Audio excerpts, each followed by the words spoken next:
you go against who that nation, you got to bring your hard hat.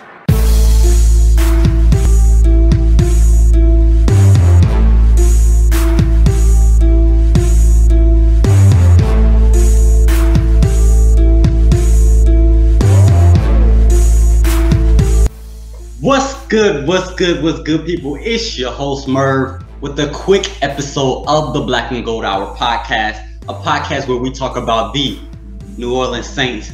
Thank you guys for joining with me this evening, this morning, whatever time it is. I hope your day is going well and continues to go well. But remember to like and subscribe because we talking New Orleans Saints preseason, off-season news. Thank you guys for joining in with me. There's been a couple of things this week that I definitely want to talk about. Some things that sound very good as we head to the regular season in a couple of weeks. The New Orleans Saints have cut their roster down to 80, and there's moves to be made, and there's some simulations going on in Madden that will leave a lot of Saints fans hopeful for this upcoming season. So first things first, let's kind of get into the quick recaps and updates of this week. Blake Gilligan, if you didn't catch it last week, he was able to kick an 81-yard punt, which led to him actually getting a random drug test. Now, man, that boy is balling. He's been balling since he's been with the New Orleans Saints. And we also got to see Will Lutz ball out as well last week against the Packers as well, kicking a 51-yard field goal against the win in Lambeau Field. So our special teams units are looking very good heading into the season.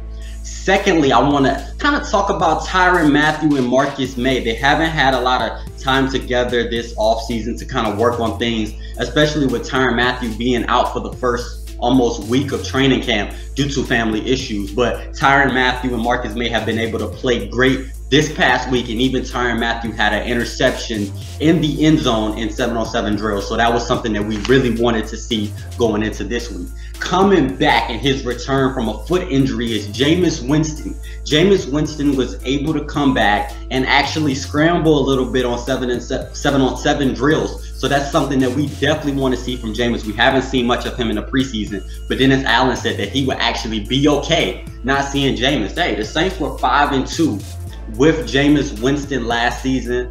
I mean, I definitely want to see what Jameis can do. I want to see how his leg is looking and how his foot injury is going. But if we don't see him week 3 of the preseason, which we probably won't, then we know what Jameis can do. He's a veteran in this league, and we know what he's capable of. So that's very good to hear. Secondly, I want to talk about the defense. The defense is continuing to ball out. Those are good signs headed into the upcoming regular season, especially with us not really seeing the offense really gel that much yet. Having a defense that's continuing to play well can only help this team. And as the offense continues to develop, the more and more games we go into the regular season, we're going to be good to go as far as this team goes.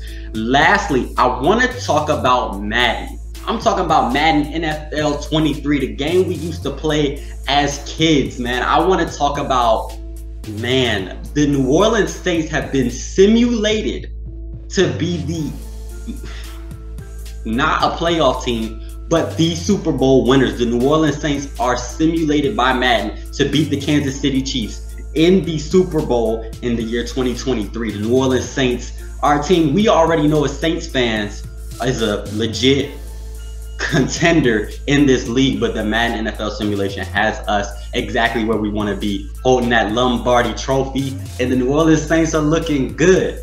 So hey, man, let's hope that Madden simulation, you know, is true, man, because the New Orleans Saints are the most complete team in this league.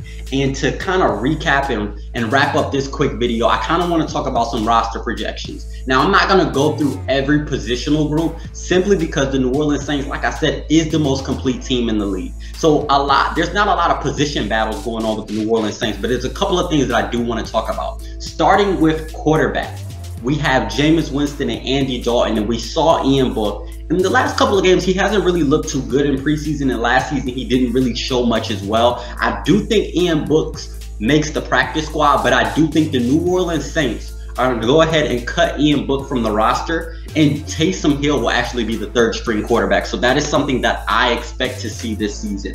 With running back, I want to talk about Tony Jones Jr. and Dwayne Washington. Tony Jones Jr. was able to make plays in special teams this past week. And I think Tony Jones Jr. is going to be the third string running back for the New Orleans Saints. But I do think Dwayne Washington makes this team. And of course, we have the fullback, Adam Prentice, as well. So those three players will be making the running back roster. We already know about Alvin Kamara and Mark Ingram as well. When we get to wide receiver, the guy that everyone loves to talk about lately, Tre'Quan Smith. I don't think he makes this team this year. I think actually Kirk Merritt will take his spot at that final wide receiver spot. If Tre'Quan Smith does make the team, I do believe it's because of his blocking ability, his ability to do the dirty work that a lot of receivers don't want to do. So that's something that I expect to see.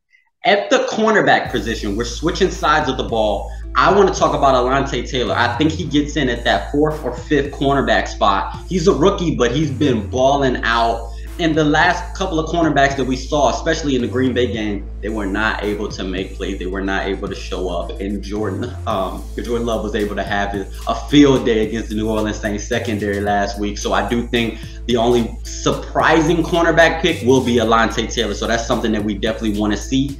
At linebacker, our linebackers are pretty solidified, but I do want to talk about Chase Hanson. Chase Hanson is a linebacker that I do think the New Orleans Saints are going to end up adding to this team. He's been making plays. He's aggressive. He didn't really stand out too much last week, but he does have a nose for the football, and he's always around the football, which is what you like to see at the linebacker spot. Linebacker's pretty much I would say the weakest position for the New Orleans Saints, but the New Orleans Saints still have Demario Davis, Chase Hanson. The Saints have shown that even without top linebacker play, there's still a way for this team to make plays.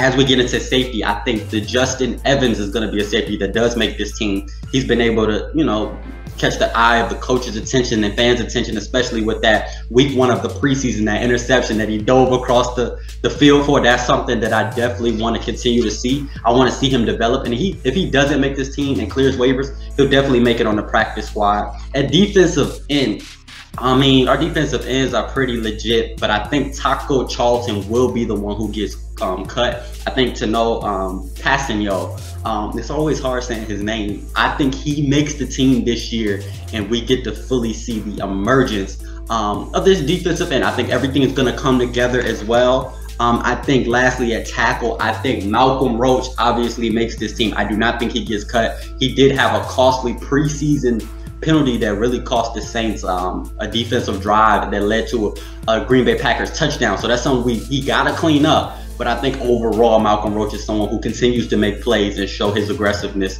throughout the preseason. I think he makes this team. But those are the couple of positions that I did want to talk about. Honestly, this team is stacked. Doesn't really matter how many. When we get to talking about the New Orleans Saints, it's about the last 4 to 5 spots on the roster, 48 through 53. But the first 48 positions are pretty solidified. The New Orleans Saints look good.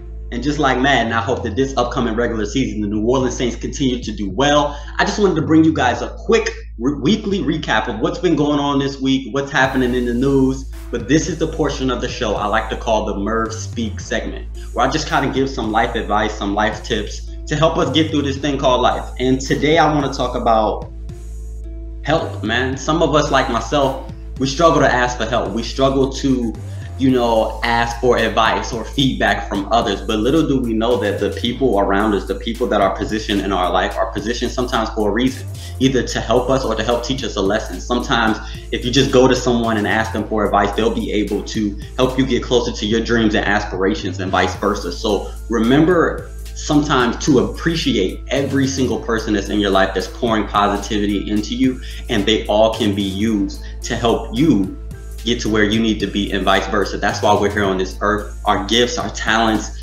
our unique skills are not here just for us. It's for us to share with others. So continue to seek help and also continue to be a helping hand. But thank you guys for watching the Black and Gold Hour podcast. This was a quick 53-man roster projection on specific positions, as well as talk about weekly updates. Thank you guys for watching. Stay safe. Enjoy the rest of your day. Peace.